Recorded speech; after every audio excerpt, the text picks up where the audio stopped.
नमस्कार, आप देख रहे हैं एनएनसी न्यूज में आपके साथ पार्थ त्यागी। प्रधानमंत्री मोदी के नेतृत्व वाली भाजपा सरकार के कार्यकाल के 2 साल अब पूरे होने को हैं। इन 2 वर्षों में पार्टी के नेता अपनी उपलब्धियों का बखान करते नजर आए, तो वहीं दूसरी तरफ विपक्ष ने कई मुद्दों का सहारा लेकर उन्हें सवालों के कटघरे में खड़ा कर दिया। पर अब यहाँ सवाल ये बड़ा उठता है कि क्या इन 2 वर्षों में बीजेपी सच में विकास के पथ पर अग्रसर रही या वो हुई फेल? ऐसे कुछ सवालों के जवाब जानने के लिए हमारे संवाददाता ब्रिजेश तिवारी जब कांग्रेस के वरिष्ठ नेता राशिद अल्वी के पास गए तो क्या कुछ कहा उन्होंने, आइए एक नजर डालते हैं। केंद्र की सत्ताधारी पार्टी बीजेपी के कार्यकाल के 2 साल पूरे होने वाले हैं। इन 2 वर्षों में कितनी सफल रही उनकी नीति और कहां विफल रही बीजेपी, इसी कुछ सवालों के साथ हम आप पहुंचे हैं कांग्रेस के वरिष्ठ नेता राशिद अली जी के पास। तो इनसे मेरा पहला सवाल है, सर बीजेपी को 2 साल हो गए, तो क्या मोदी के इस कार्यकाल में भारत विकास के पथ पर है?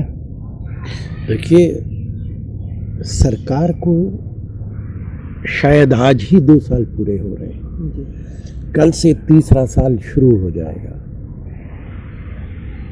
इस सरकार का कोई मंत्री, प्रधानमंत्री कोई एक काम ऐसा नहीं बता सकता जिसकी वजह से देश आगे बढ़ा हो।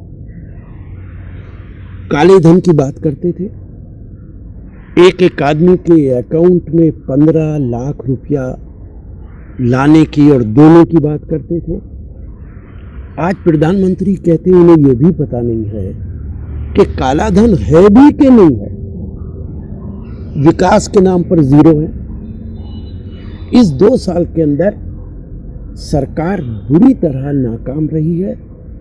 आम आदमी परेशान है, मिडिल क्लास बिजनेसमैन परेशान है, महंगाई आसमान को छू रही है।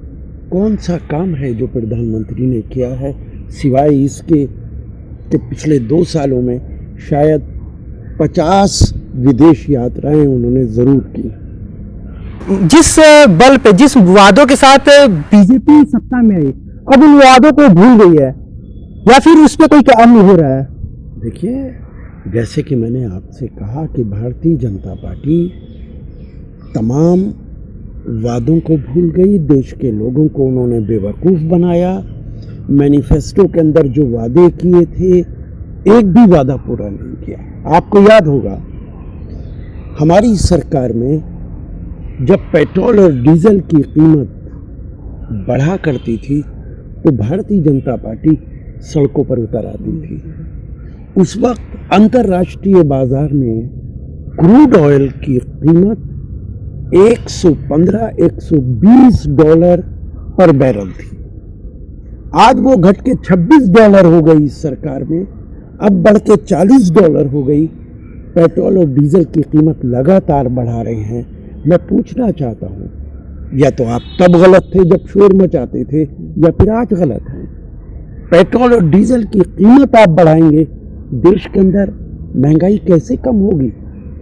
फाइनेंस मिनिस्टर सर्विस चार्जेस बढ़ा रही है। सर्विस चार्जेस बढ़ाएंगे, महंगाई कैसे कम होगी?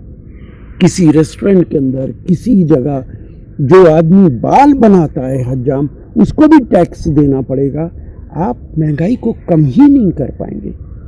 या तो सरकार के पास समझ नहीं है, सोच नहीं है, दूरदर्शिता नहीं है, और या फिर देश की जनता से उनका कोई वास्ता नहीं है।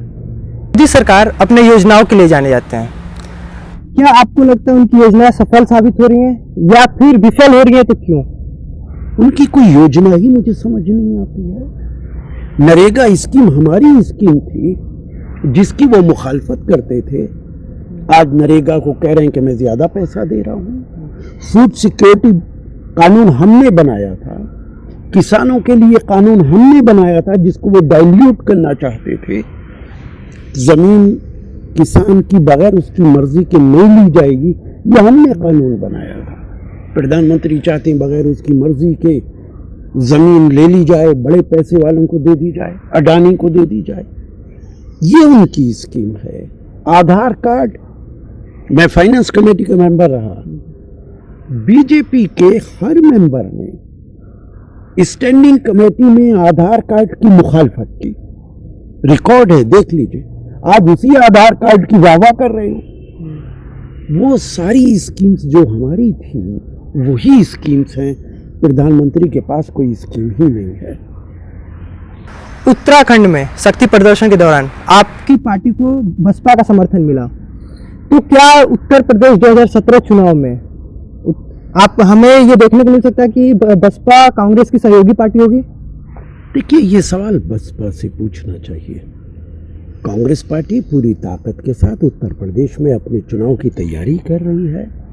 अगर कोई भी सेकुलर दल कांग्रेस के साथ समझौता चाहेगा तो कांग्रेस की हाईकमांड उस पर विचार करेगी। यूपीए 1 और यूपीए 2 में जितने काम हुए, साथ ही साथ घोटाले भी सामने आए, कोयला, 2G स्पेक्ट्रम जैसा। पर मोदी 2 साल के कार्यकाल में अगर विपक्ष को कोई मुद्दा मिला तो जेएनयू और रोहित वेमुला जैसा। देखिए, मैं कहूँगा, कोल घोटाले की बात करते हैं। आज कह रहे हैं कि कोल ऑक्शन करने से इतने लाख करोड़ रुपया हमारे पास रेवेन्यू आया है।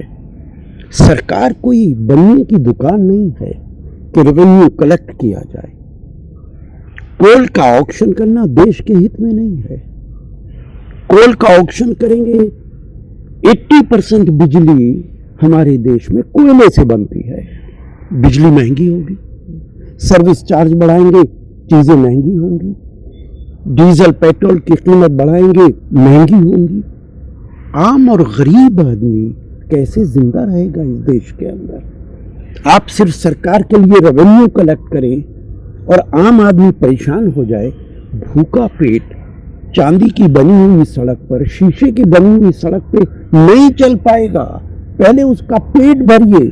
सरकार की प्रायोरिटीज क्या है, पहले ये पता चलना चाहिए। आपका इस देश के अंदर गरीब आदमी से कुछ लेना देना नहीं।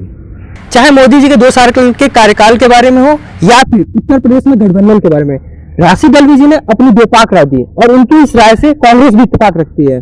वीडियो जर्नलिस्ट अनंत त्यागी के साथ मैं ब्रजेश तिवारी, NNC न्यूज, दिल्ली। तो खास बातचीत में फिलहाल इतना ही। अगली बार किसी और शख्सियत से होगी मुलाकात। तब तक के लिए आप देखते रहिए न्यूज़ 9।